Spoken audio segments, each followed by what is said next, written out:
বলছে যে সাধু পৌল ইফিসীয়দেরকে পত্র পাঠিয়ে তিনি লিখেছেন, ইফিসীয় তার 4 অধ্যায় 1 পদে বলছে, অতএব প্রভুতে বন্দী আমি তোমাদিগকে বিনতি করিতেছি, তোমরা যে আহ্বানে আহুত হইয়াছ তাহার যোগ্য রূপে চলো, সম্পূর্ণ নম্রতা ও মৃদুতা সহকারে দীর্ঘ সহিষ্ণুতা সহকারে চলো।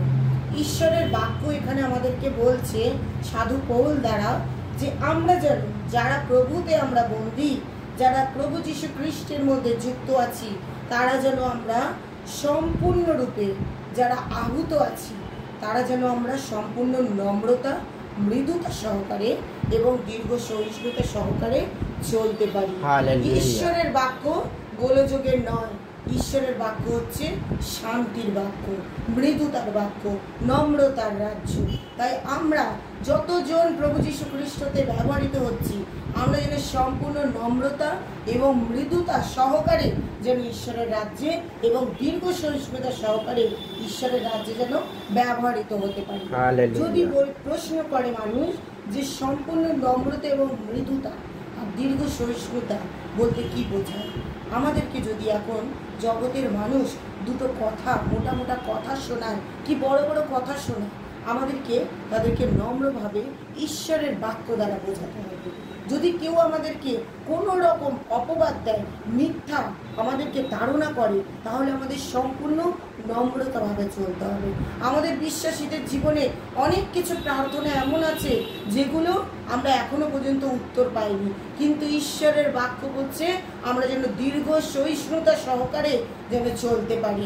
কেননা দীর্ঘদিনের প্রার্থনা কে উত্তর দেয়? আমাদের স্বয়ং প্রভু যীশু খ্রিস্ট উত্তর দেয়। তাই আমাদেরকে বুঝতে হবে যে আমরা যারা প্রভুর মধ্যে আহুত, প্রভুতে বন্দী, সাধু পৌল বলছে আমরা যেন নম্র হয়ে, মৃদুশীল হয়ে এবং দীর্ঘ সহিষ্ণুতার সাথে ঈশ্বরের রাজ্যে যেন চলতে পারি। তাহলে আজকে আমরা দুঃখ কষ্ট ভোগ করব, আজকে আমরা কষ্টের মধ্যে থাকবো, কিন্তু একদিন ঈশ্বরের রাজ্য আমাদের জন্য খুলে দেওয়া হবে। তাই তো এখানে ঈশ্বরের বাক্য বলছে, ফিলিপিও তার 2 অধ্যায় 3 পদ বলছে, প্রতিযোগিতার কিংবা অনর্থের দর্পের বশে কিছুই করিও না, বরং নম্রভাবে প্রত্যেকজন আপনা হইতে অন্যকে শ্রেষ্ঠ জ্ঞান করো। ঈশ্বরের রাজ্যে যদি আমরা চলি, আমরা যেন মিথ্যা, অনর্থ, দর্প না করি, অহংকার না করি, যেন একে অপরের সাথে আমরা কম্পিটিশন না করি। কেননা ঈশ্বরের চোখে প্রত্যেক মানুষ সমান রূপে থাকে, যারা ধার্মিক কি অধার্মিক তারা প্রত্যেকেই সমান। কেননা ঈশ্বরের বাক্য বলছে যে আমরা যেন অনর্থ, দর্প, যেন হিংসা, রাগারাগি একে অপরের মধ্যে না করি, কিন্তু যেন প্রত্যেকেই নম্র হয়ে, নিচু হয়ে যেন একে অপরকে নিজেদের থেকে যেন উঁচু স্থান দিতে পারি। কেননা প্রভু যীশু খ্রিস্ট যখন এই জগতে এসেছিলেন, তিনি শিষ্যদের সঙ্গে তার রাজ্যকে প্রচার করেছিলেন, কিন্তু যখন গুড ফ্রাইডের সময় আমরা দেখেছি, যখন গুড ফ্রাইডের সময় আসে তার আগে 12 জন শিষ্যর কি হয়? পা ধোয়ানি হয়।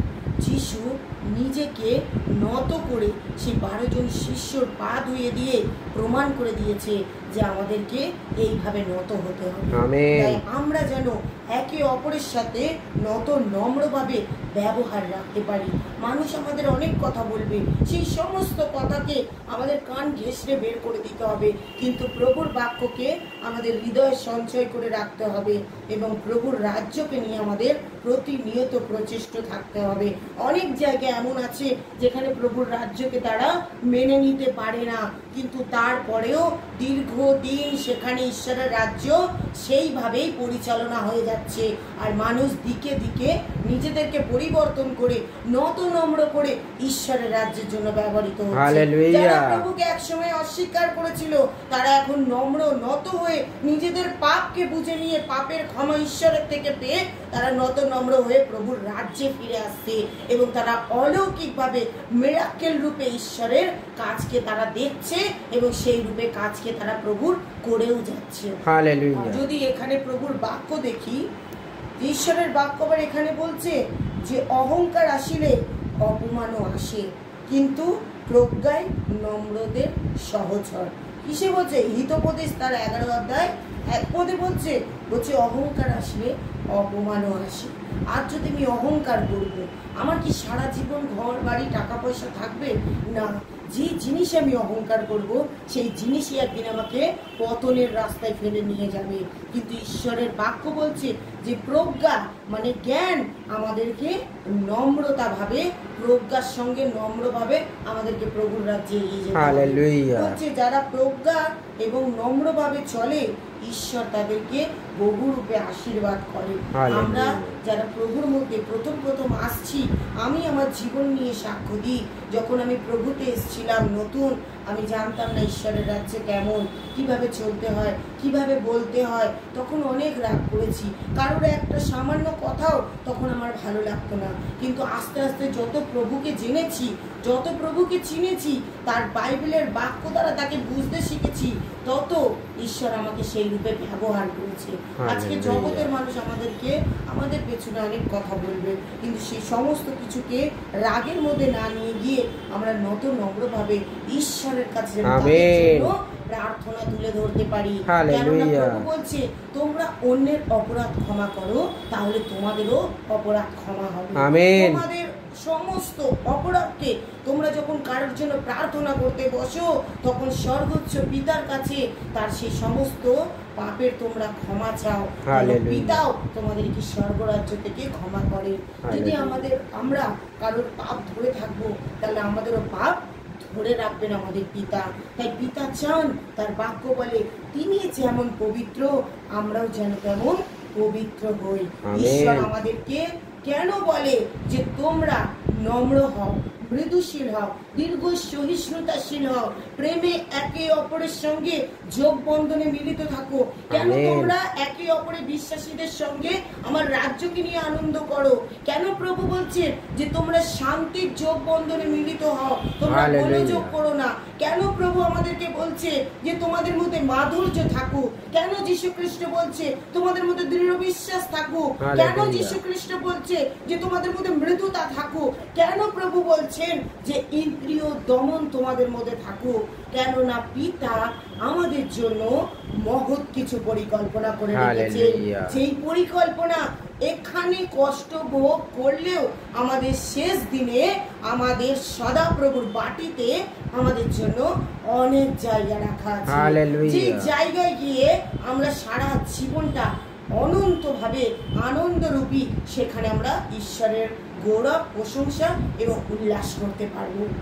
এখানে আমরা কষ্ট সহ্য করছি, আমরা অনেকে আছি যে একটু কষ্টতেই আমাদের কি হয়, আমরা মনে করি প্রভু থেকে এবার সরে যাব, যিশু নেই, যিশু কোথায়? কিন্তু আমাদের মধ্যে এই শিক্ষাটা থাকা দরকার। যিশু বলছে তুমি নম্র হও, নত হও, ধূলি হও, আমি তোমাকে ঊর্ধ্বে স্থান দেব। তাই আমাদেরকে বুঝে নিতে হবে যে প্রভুর রাজ্য, ঈশ্বরের বাক্য বলছে ঈশ্বরের রাজ্য ভোজন পান নয়, কিন্তু ধার্মিকতা, আনন্দ আর প্রেম।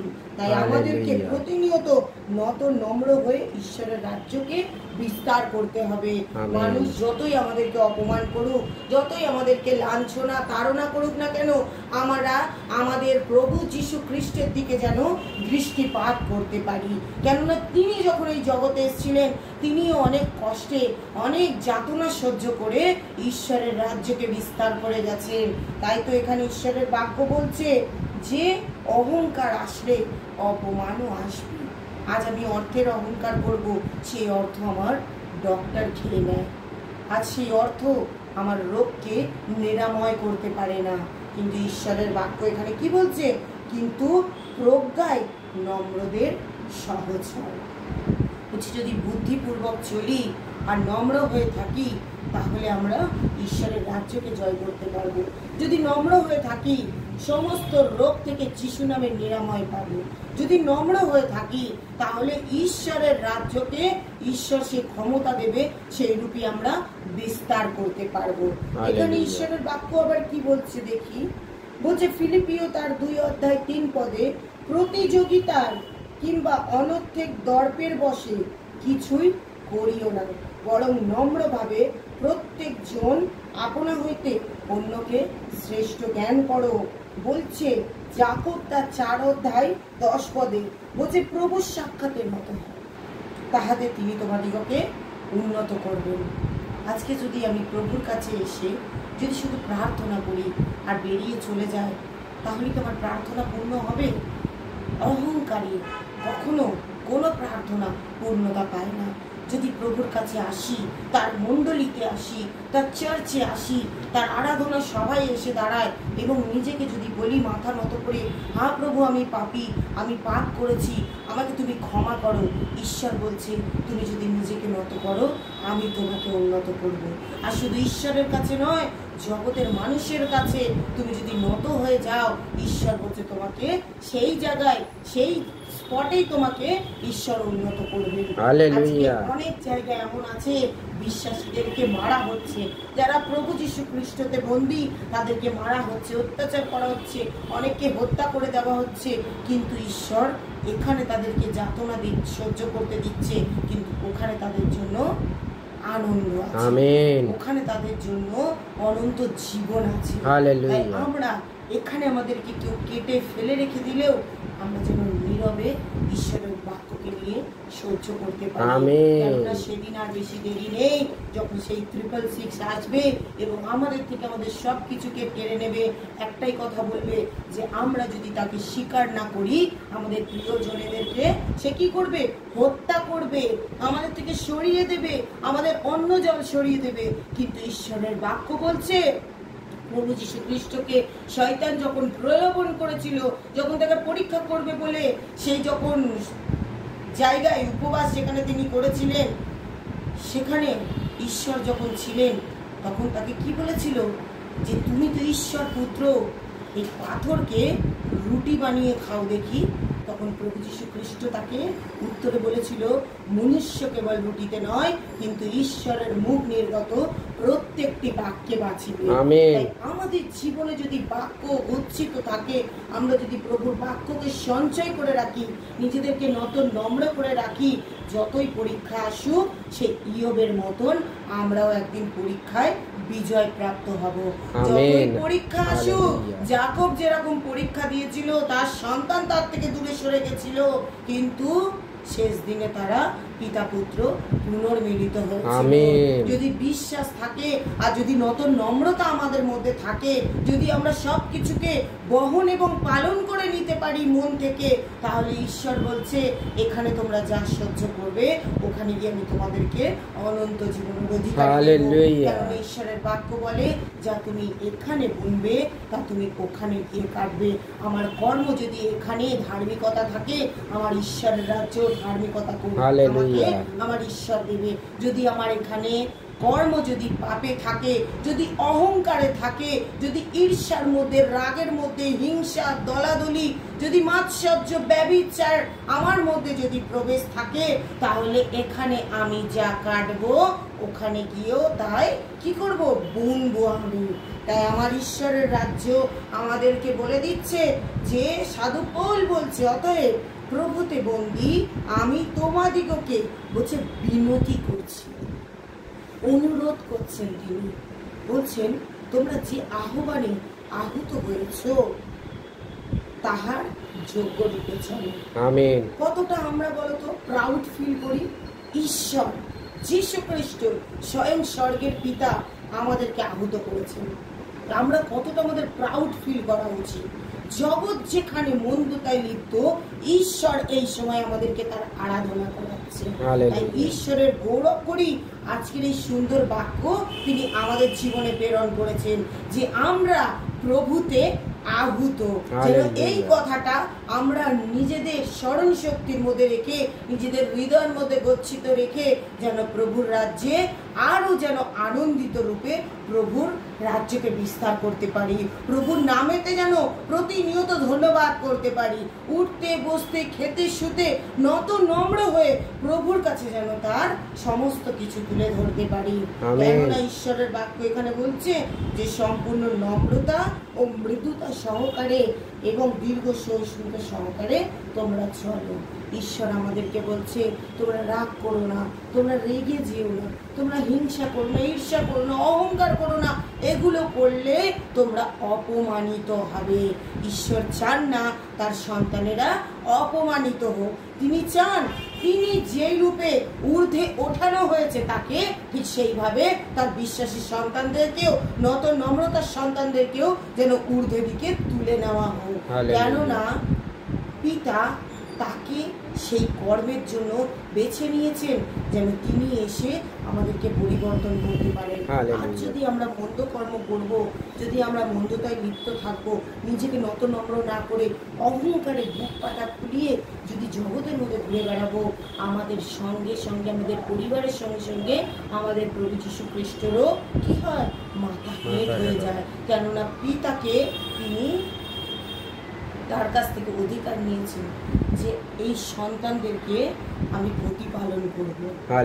তাই তো যখন তিনি ঊর্ধ্বে উঠবেন বলে তার সময় হয়ে গেছিল, তিনি ঈশ্বরের পিতার রাজ্যে যাবেন বলে, তখন পিতরকে সেই সমুদ্রের ধারে তিনি বলেছিলেন, পিতর তুমি কি আমাকে প্রেম করো? পিতর তার বিনিময়ে তাকে বলেছিলেন, হ্যাঁ প্রভু আমি তো আপনাকে ভালোবাসি। 3 বার যখন সে একই কথা বলেছিল যে পিতর তুমি কি আমাকে প্রেম করো? হ্যাঁ প্রভু আমি আপনাকে ভালোবাসি। তখন তিনি বলেছিলেন আমার মেষগণকে চড়াও, মেষগণকে প্রতিপালন করো। ঠিক একইভাবে পিতাও যখন তার পুত্রকে রাজ্যের জন্য পাঠাচ্ছিল, আমাদের এই জগৎ নরক জগতে পাঠাচ্ছিল, তখন পিতাও তাকে একটাই কথা বলেছিল, তুমি কি আমাকে ভালোবাসো? তুমি কি আমাকে প্রেম করো? পিতা তখন বলেছিলেন, যিশু তখন বলেছিলেন, হ্যাঁ প্রভু আমি আপনাকে প্রেম করি, আমি আপনাকে ভালোবাসি। তার বিনিময়ে পিতা তাকে বলেছিল আমার মেষগণকে চড়াও, আমার মেষগণকে প্রতিপালন করো, যার জন্য তিনি স্বর্গরাজ্য ছেড়ে এই জগতে এসে গেছিলেন। আমেন। আজকে এই বাইবেলে কোথাও লেখা নেই যে পিতা তার পুত্রকে বলেছিলেন তুমি কি আমায় ভালোবাসো, কেননা পিতা জানেন যে পুত্র তাকে নিজের জীবনের থেকে অধিক ভালোবাসে। কিন্তু আমরা যখন স্বাগতিক রূপে এই বাইবেলটাকে যখন ধরি, তখন ঈশ্বর তার স্বর্গীয় নিগুড় তত্ত্ব আমাদেরকে দেখান। আমেন। ঈশ্বরের বাক্য এখানে বলছে আমরা যেন নতুন নম্র হয়ে তিনি যে দায়িত্ব দিচ্ছেন সেই দায়িত্ব যেন পালন করতে পারি, যেন সম্পূর্ণ নিজেকে যেন প্রভুর রাজ্যের জন্য বিলিয়ে দিতে পারি। মানুষ আসবে, এরপরেও আমাদেরকে হয়তো মারতে আসবে, হত্যা করতে আসবে, আমরা যেন সেই 12 জন শিষ্যের মতন এবং স্বয়ং প্রভু যীশু খ্রিস্টের মতন মুখে যেন উফটুকু না করে নত নম্র হয়ে, হয়তো আমরা প্রভুর মতন আঘাত পেতে পারবো না, কিন্তু যেন সেই মৃত্যুকে আমরা বরণ করে নিতে পারি। ঈশ্বরের বাক্য বলছে তুমি নিজেকে ঈশ্বরের কাছে নম্র করো, ঈশ্বর তোমাকে উন্নত করবে। আমরা যেন প্রভুর কাছে নত হতে পারি এবং আজকে যে মৃদুতার বাক্য, যে নম্রতার বাক্য, ঈশ্বর যেন এই রূপেই এই বাক্য যেন দিক দিগান্তে প্রভু ছড়িয়ে দিই, যেন প্রত্যেক মানুষ এই বাক্য দ্বারা, শাস্ত্রের এই পবিত্র বাইবেলের বচন দ্বারা যেন মন পরিবর্তন করুক এবং প্রভুর মধ্যে কি করুক, যেন ফিরে আসুক। কেননা ঈশ্বরের বাক্য সত্য এবং অনন্ত জীবন তার মধ্যে আছে। ঈশ্বর আপন বাক্যে আশীর্বাদ করুন।